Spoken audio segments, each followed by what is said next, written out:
옛날 강화도 어촌 마을에 소희라는 소녀가 할아버지와 단둘이 살고 있었습니다. 소희의 할아버지 감노인은 한때 잘 나가는 어부였지만 지금은 몸이 아파 자리만 보전하고 있었지요. 해서 소희가 갯벌을 돌며 조개나 낙지 등을 캐어 생계를 꾸리고 있었습니다. 그러다 보니 아이답게 놀거나 하는 일은 꿈도 꾸지 못했지요. 하루는 눈발이 날리는 겨울 아침이었습니다. 소희는 새벽부터 갯벌에 나와 조개를 캐고 있었지요. 아니 그런데 바닷가에 웬 소년 하나가 떠밀려 온 것이 아니겠습니까? 괜찮아? 어서 정신 차려. 추워. 너무 추워서 죽을 것 같아. 안 되겠어. 일단 우리 집으로 가자. 어디 양반집 아이일까요?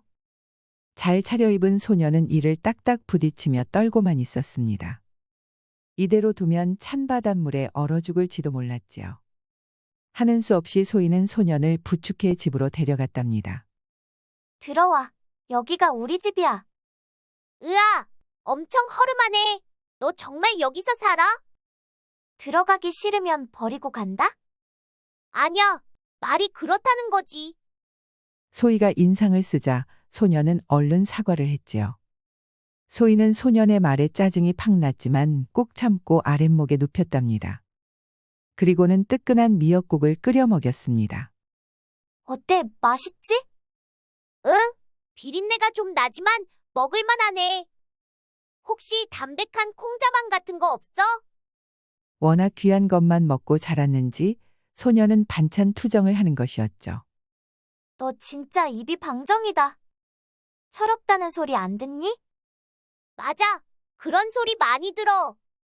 어휴, 나니까 참는 거야. 소녀는 소희의 말에 해하며 웃는 것이었죠. 그 모습에 소희는 화낼 생각조차 잊고 같이 웃었답니다. 정말로 오래간만에 웃는 아이다운 웃음이었지요. 나는 소희라고 해. 이름 뜻은 작은 기쁨이라고 할아버지가 그랬어. 참으로 어울리는 이름이구나. 참, 나는 영철이야. 미역국 덕분에 몸이 좀 회복된 영철이는 소희에게 인사를 꾸벅하였지요. 영철이는 딱 봐도 귀티가 줄줄 흘렀습니다. 아닌 게 아니라 어느 높은 양반집 아이가 틀림없었지요. 고마워, 소희야. 네가 아니었으면 난 얼어 죽고 말았을 거야. 영철이는 타고 가던 배가 난파하면서 바다에 빠졌다는 것이었죠. 해서 사람들이 구하러 올 때까지 소희의 집에 머물기로 하였답니다. 영철이는 참으로 밝고 순수해서 무뚝뚝한 소희도 어느새 마음을 열게 되었습니다. 둘은 한 집에서 지내면서 어느새 친구가 되었지요. 소희가 나가서 일하는 동안 영철이는 소희의 할아버지 감노인의 간호를 했답니다. 영철이는 감노인의 팔다리도 주물러드리고 약탕도 봐주고 했답니다. 고맙구나, 영철아. 네 덕에 한결 편해졌다. 아닙니다. 어르신이 허락해주신 덕분에 이 집에서 추위를 피할 수 있는걸요. 원 그런 것 가지고. 아무렴 아이가 위험한데 당연히 도와야지. 그렇게 영철이는 감노인과도 친해졌답니다. 홀로 시간을 보내던 감노인은 영철이가 말동무도 해주고 해서 무척 밝아졌지요. 한편 소희는 이전보다 빨리 집에 돌아왔습니다. 일이 힘든 날에도 왠지 모르게 집에 올 때는 발걸음이 가벼웠지요. 영철이의 얼굴을 생각하면 절로 몸에 힘이 나고 피로가 풀리는 것이었습니다. 그러다 보니 소희는 태어나서 처음으로 사는 게 즐거웠습니다. 전에는 아픈 할아버지를 돌보며 굶어 죽지 않으려고 살았다면 이제는 잠을 자도 밥을 먹어도 피식피식 웃음이 나왔답니다. 이게 다 영철이 덕분이었지요. 허나 행복한 나날은 원래 눈 깜짝할 새에 지나가는 법이지요. 한 달쯤 지났을까요? 한양에서 왔다는 사람들이 소희의 집에 찾아왔습니다. 아이고, 작은 도련님, 무사하셔서 참으로 다행입니다요. 이들은 영철이가 무사한 것을 보고는 얼싸안고 기뻐했지요. 그러더니 가마를 가져와 소희 집 앞에 대령하는 것이 아니겠습니까? 해서 영철이와 소희는 마지막 인사를 나눴지요. 네 덕에 무사히 한양의 집으로 돌아가게 되었어.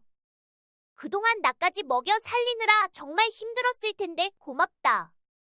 뭘 이런 걸 가지고. 한양에 돌아가면 반찬 투정 같은 거 하지 말고 골고루 챙겨 먹어. 응, 니네 집에서 지내느라 입맛이 많이 안 까다로워졌어.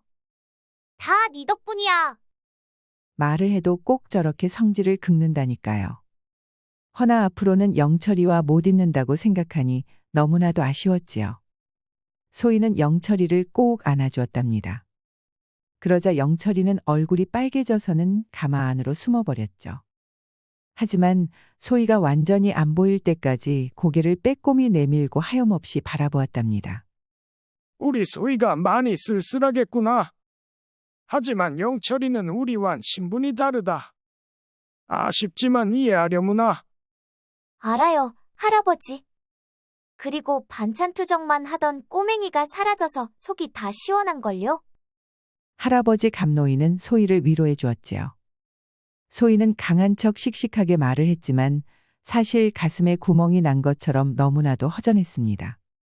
소희의 집은 아픈 할아버지의 기침 소리만이 간간히 날 뿐 생기가 다 사라진 것 같았지요. 해서 잠자리에서 일어날 때면 옆에 아무도 없다는 것이 그리도 쓸쓸할 수가 없었답니다. 소희가 생각했던 것보다 영철이는 소희의 마음속에 너무나도 크게 자리를 차지했던 것입니다. 어린아이에게 세월은 빨리 흐르는 법이지요. 어느새 5년이 흘러 소희는 17세가 되었습니다.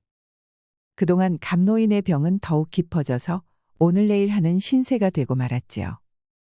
나도 몸이 예전 같지 않구나. 떠나기 전에 마지막으로 소희 너한테 진실을 말해줘야 할 것 같단다. 아니에요, 할아버지. 저는 할아버지가 오래오래 사시기만 하면 되어요. 아니다. 내 몸은 내가 잘 안다. 그러니 가기 전에 너에게 꼭 가르쳐 줘야 할 것이 있다. 감노인이 말한 서랍을 열자 거기에는 낡은 강보가 있었습니다. 강보에는 한 일자가 그려진 보름달이 찍혀 있었지요. 소희야, 사실 너는 우리 친손주가 아니란다. 15년 전 이 강보에 쌓인 너를 바다에서 건졌단다.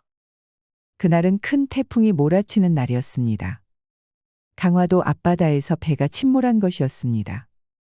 그때 우연히 근처를 지나던 할아버지의 고깃배가 물 위에 둥둥 떠다니는 강보 하나를 건진 것이었죠. 강보에는 갓난아기가 감싸여 있었지요. 아이가 없던 할아버지 부부는 아이를 데려와 친손녀처럼 키웠답니다. 그것이 바로 소희였지요. 주위 사람들한테 물어봤지만 무슨 문양인지 알아보는 사람이 없더구나. 허나 빌시의 이 문양은 소희 너의 진짜 가족과 관계가 있을 것이다. 그러니 강보의 문양을 잘 기억하거라. 그 뒤로 사흘도 지나지 않아 할아버지는 불기에 객이 되고 말았습니다.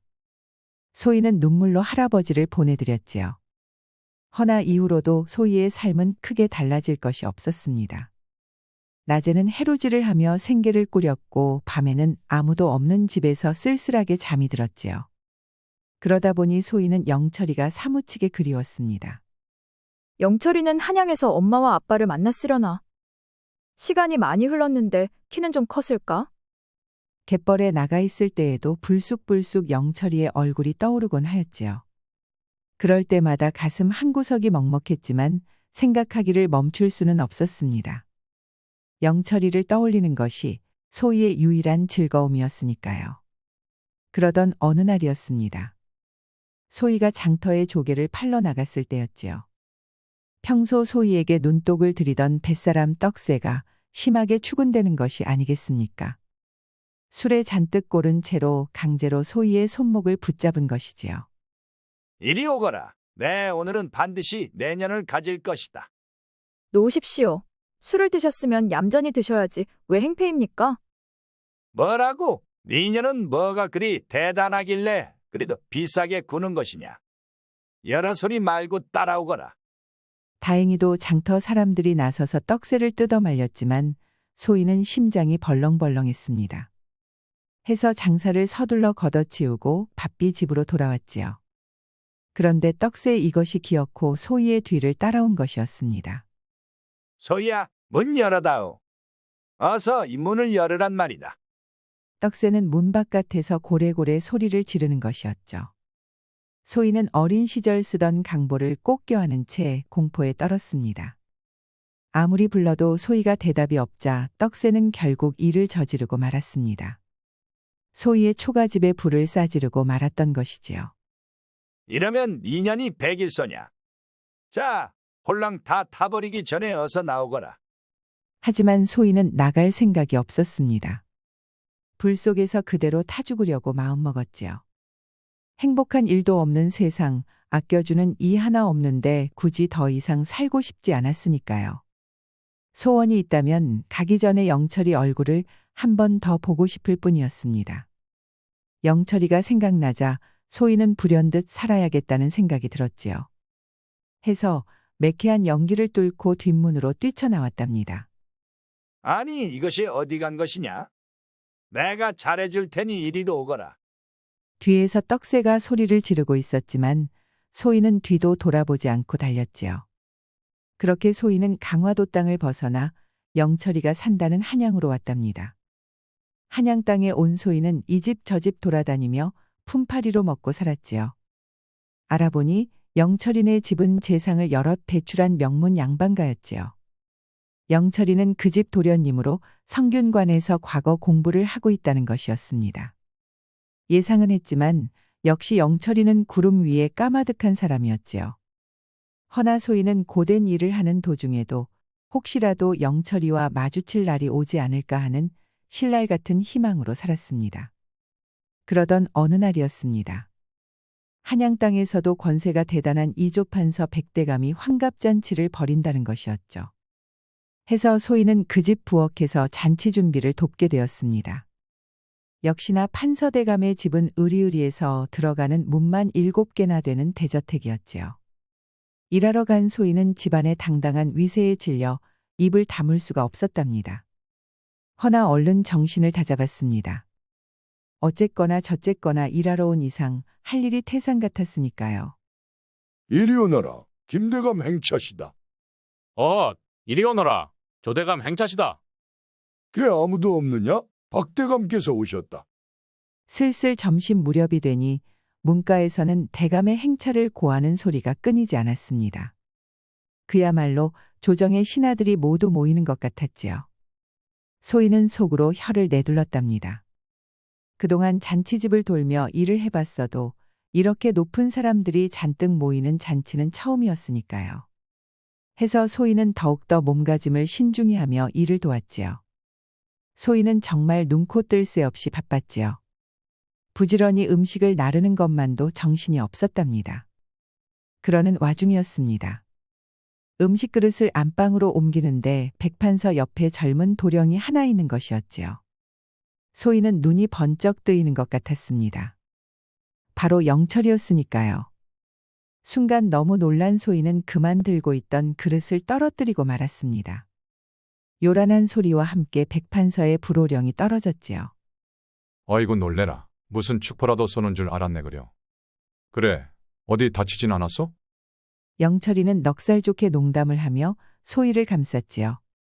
그 바람에 소희는 가슴이 콩닥거려 쓰러질 것만 같았답니다. 소희가 그만 휘청거리자 영철이는 부드럽게 부축해 주었지요. 대감, 이 처자가 잠시 현기증이 난 모양입니다. 실수는 너그러이 용서해 주시옵소서. 백판서는 영철이와 가까운 사이였는지 시원스럽게 용서해 주었지요. 그렇게 소희가 물러나는데 그만 깨진 그릇을 밟은 바람에 발에서 피가 흐르는 것이었습니다. 이런, 피가 나는군. 자, 어서 엎히시오. 괜찮습니다. 혹여 옷이 피로 더러워지십니다. 어이구, 사람이 다쳤는데 옷이 문제요. 여러 소리 말고자, 어서 엎히시오. 영철이는 얼른 소희를 업고 옆방으로 갔지요. 소희는 영철이의 등에 오른 순간 온몸이 벼락에 맞은 것처럼 짜르르 했답니다. 어찌나 떨렸는지 정신이 나갈 지경이었지요. 한편 영철이는 소희의 발을 들어 정성스레 그릇 조각을 빼내고 상처를 치료해 주었지요. 소희는 가슴이 먹먹해졌지요. 고맙습니다, 도령. 상처도 고쳐주고 제 실수도 감싸주시고 참으로 큰 은혜를 입었습니다. 에이, 우리 사이에 뭘 그런 거 가지고. 네? 무슨 말씀입니까? 소희야, 뭘 그런 걸 가지고 고마워해. 네가 전에 그랬잖아. 서로 돕고 살아야지. 아니, 이게 무슨 소리랍니까? 영철이는 아주 태연하게 소희의 이름을 부르는 게 아니겠습니까? 영철이 입에서 자기 이름이 나오는 순간 소희는 그만 기절하고 말았답니다. 너무 놀라고 또 반가워서였지요. 차 한 잔이 마실 시간이 지나서야 소희는 정신이 돌아왔습니다. 눈앞에는 여전히 영철이가 빙그레 웃고 있었지요. 소희는 그 모습이 얄밉기도 하고 반갑기도 해서 입을 삐죽였답니다. 심장이 멎는 줄 알았어. 그렇게 날 놀리니까 재밌어? 원, 못 본 사이에 간이 아주 콩알만해졌네. 키득거리는 영철이의 얼굴에는 옛날 그 어린 소년의 장난기가 그대로 남아 있었지요. 그걸 보자 소희는 너무나도 행복해졌답니다. 하지만 이젠 소희도 어른이었지요. 하늘 같은 양반집 자제의 이름을 자기처럼 허드렛 일이나 하는 여인이 함부로 부를 수 있겠습니까? 소희는 고개를 푹 숙였답니다. 소희야, 그동안 나 보고 싶지 않았어? 난 보고 싶었는데. 소희가 대답이 없자 영철이는 소희의 두 뺨을 붙잡았습니다. 그리고는 천천히 고개를 들어올려 자기를 보도록 했지요. 역시 하나도 안 변했네. 난 네가 들어오는 순간부터 알았어. 어떻게 연락 한 번이 없었어? 난 네가 날 완전히 잊은 줄로만 알았어. 소희는 가슴이 너무나 먹먹했지요. 드디어 영철이를 보니 반가운 동시에 또 야속하다는 생각이 들었습니다. 그 세월 동안 한 번도 찾아오지 않은 영철이가 너무나도 야속했으니까요. 나도 정말 네가 보고 싶었어. 하지만 우리 집안이 어디 보통 집안이야?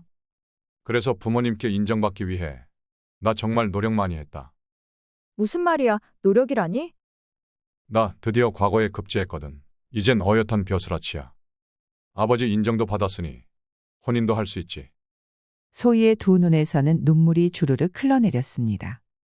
아버지에게 인정받기 위해 피나게 노력한 영철이의 세월이 한 번에 느껴졌으니까요.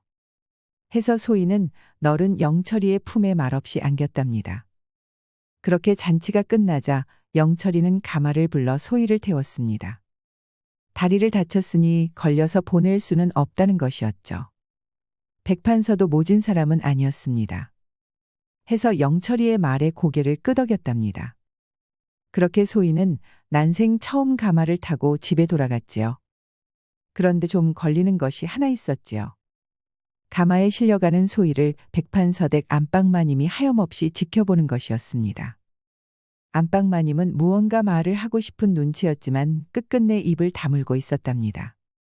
저 아이 이름이 무엇인가? 소희, 감소희라고 합니다. 소희라. 알겠네. 안방마님은 몇 번이나 소희의 이름을 되뇌었지요. 그렇게 며칠이 지난 후 영철이는 아버지 최참판을 뵈러 갔습니다. 뭐라고? 출신 성분도 모르는 말뼈다귀 같은 여자와 혼인이라니. 네가 실성을 했느냐? 아버님, 소희는 말뼈다귀가 아닙니다. 제가 사랑하는 여인입니다. 듣기 싫다. 네가 과거에 급제하더니 배는 게 없는 모양이로구나. 이거사, 네가 천민 며느리와 혼인하면 자식들은 모두 천출이 되느니라. 천출은 과거도 벼슬살이도 할 수 없는 것을 모르느냐. 아버님, 아버님께서 도와주신다면 어떻게 안 되겠습니까? 그건 아니 된다. 내가 허락해도 문중이 가만히 있지 않을 것이야.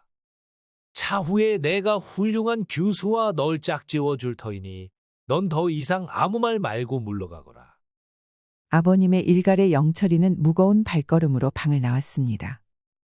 과거에 급제한 다음엔 꽤 희망이 있다고 생각했는데 여전히 소희와의 혼인은 답이 안 나오는 상황이었지요. 이후로도 영철이는 아버지를 찾아가 말했지만 최참판은 요지부동이었습니다. 그러다 보니 영철이의 마음고생이 이만저만이 아니었지요. 하루가 다르게 피폐해지던 영철이는 고민 끝에 소희를 찾아갔답니다. 소희야, 이번 세상에는 우리에게 기회가 없나 봐. 그게 무슨 소리야? 기회가 없다니. 영철이는 아버지께서 소희와의 결혼을 결사반대하고 있다는 것, 그리고 천출은 과거를 볼 수 없으며 자칫 최 씨 문중 전체가 들고 일어날 수도 있다는 것까지 전부 말했지요. 한참을 듣고 있던 소희는 눈물로 얼굴이 젖었답니다. 그 모습을 보니 영철이의 가슴이 또 찢어지는 것 같았지요. 소희야, 우리 그러지 말고 도망칠까? 너랑 나랑 단둘이만 어디 산속으로 들어가서 사는 거야. 허나 소희는 조용히 고개를 저었습니다. 둘이서 도망치다니요. 자기 때문에 앞날이 창창한 영철이의 인생이 망가지는 것을 두고 볼 수 없었지요. 영철이는 거듭 도망치자고 했지만 소희는 끝끝내 동의하지 않았답니다. 다시는 날 찾지 마. 만약 또 찾아오면 나 네 앞에서 죽어버릴 거야. 결국 영철이는 울면서 소희의 집을 떠났지요. 멀어지는 영철이의 뒷모습을 하염없이 지켜보던 소희는 짐을 쌌습니다. 자기가 계속 주변에 있다간 영철이가 또 무슨 큰일을 저지를지 몰랐으니까요. 그렇게 짐을 다 싸고 있는데 갑자기 문 밖에서 두드리는 소리가 났습니다. 이러지 마, 영철아. 우린 다시는 봐선 안 될 사이야. 영철이라니, 그건 또 어느 잡놈이냐? 아니 이게 무슨 소리랍니까? 소희는 심장이 멎는 줄 알았지요. 그도 그럴 것이 문 밖에서 들리는 목소리는 저 징글징글한 떡새의 것이었으니까요. 좋은 말 날 때 어서 이 문 열어라. 아니면 또다시 불을 쏴지르는 수가 있다. 바깥에서는 떡새의 악에 받침 고함 소리가 계속 들려왔습니다. 막가파 떡새가 여긴 또 어떻게 알고 온 걸까요? 소희는 공포와 절망으로 굳어버리고 말았지요. 너무나도 두려워진 소희는 구석에 쭈그리고 숨어 귀를 막고 벌벌 떨고 있었습니다. 그렇게 한참을 있는데 갑자기 뻑 하는 소리가 한 번 나더니 조용해진 것이었습니다. 소희가 빼꼼히 문밖을 훔쳐보았더니 아니 이건 또 뭔 일이랍니까?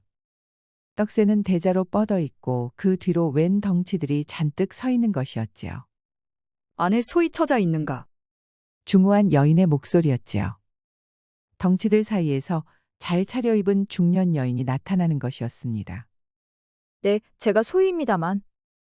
나는 이조판서 백유진 대감의 명으로 자네를 찾았네. 대감께서 자네를 보고 싶다 하니 어서 나와 가마를 타시게. 소희는 벌벌 떨렸지만 지체 높은 백대감의 명을 거역할 수 없었지요. 해서 가마를 타고 백판서의 저택으로 향했습니다. 저택에는 백대감과 안방마님까지 소희를 기다리고 있었습니다. 백대감은 아무런 말 없이 한참이나 소희를 보고 있었지요. 어서 오거라. 네가 감소이라고 했느냐? 네, 그렇습니다. 강화도 갯벌촌 출신이라고 했지. 혹시 부모님 성함은 기억하느냐? 그러면서 이것저것 물어보는 것이었죠. 소희는 전부 솔직하게 대답했습니다. 자기는 사실 남파한 배에서 구한 고아였고 할아버지 감노인에게 거둬져 자라났다는 것까지 전부 밝혔지요. 가만히 듣고 있던 백판서는 크게 놀란 눈치였지요. 정말이지 닮아도 너무 닮았구나. 그래. 혹시 잃어버린 자네 출신을 알 만한 징표가 있는가? 제가 쌓여있던 강보가 하나 있습니다. 혹시 그 강보 보여줄 수 있는가? 백판서는 사람을 시켜서 강보를 가져오게 했지요. 머슴들이 소희의 집에서 한 일자가 보름달 속에 그려진 강보를 가져왔습니다. 강보를 받아든 백판서는 한참 동안 말이 없었답니다.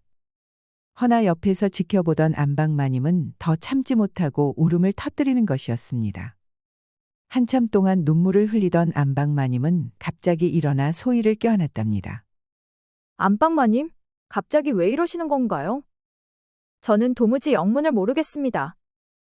소희야, 아니 네 이름은 예희란다. 예희야, 내가 네 친할미란다. 어안이 벙벙하던 소희는 안방마님의 말에 눈이 동그래졌습니다. 지난번 잔치 때 소희를 본 안방마님은 물에 빠져 죽은 딸과 너무나도 닮은 소희를 보고 깜짝 놀랐던 것이지요. 해서 사람을 시켜 뒤를 조사하다가 마침내 소희를 불러 직접 물어보려고 했던 것이지요. 강보의 그림은 바로 우리 가문 수원 백씨의 문양이란다. 15년 전 내 딸과 사위가 강화도 앞바다를 지날 때 가져갔던 강보였다.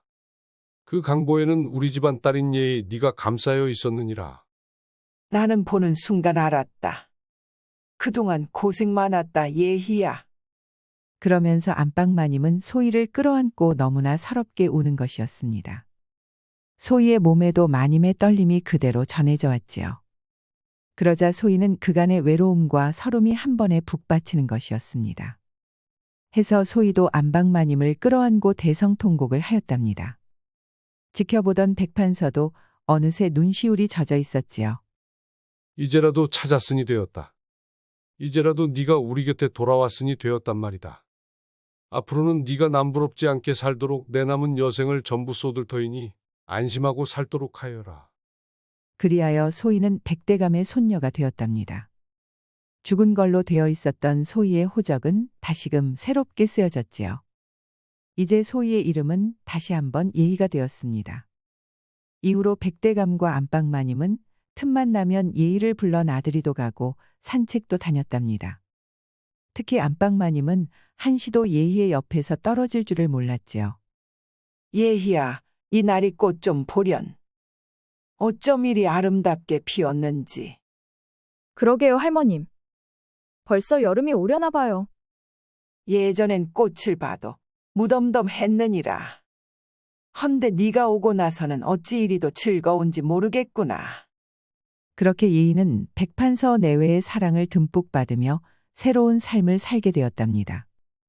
그렇게 한 해, 두 해가 지나서 어느새 예희가 19이 되었지요. 하루는 백판서가 예희를 부르는 것이었습니다. 예희야, 네가 벌써 19이구나. 홍기가 꽉 찼으니 이제 좋은 신랑감을 얻을 때일성싶다. 할아버지, 전 아직 혼인할 생각이 없어요. 할아버지, 할머니랑 오래도록 살고 싶습니다. 그래선 아니 된다. 우리 귀여운 손녀가 홍기를 놓치게 할 수는 없는 노릇이다. 내가 훌륭한 신랑감을 봐놨느니라. 장원 급제한 수제인데 성격도 호탕하고 마음이 넓어 사대부들이 모두 탐내는 사내란다. 너도 분명히 마음에 들거다. 백판서의 말에 예희는 말없이 고개를 숙였습니다. 여전히 영철이의 얼굴이 눈앞에 아른거렸지만 저렇게 기대하는 할아버지를 실망시켜드릴 수는 없었지요. 해서 예희는 영철이를 생각하며 매일 밤을 눈물로 지새우곤 했답니다. 그러나 시간은 가차없이 다가왔습니다. 정신을 차려보니 어느덧 혼례날이었지요.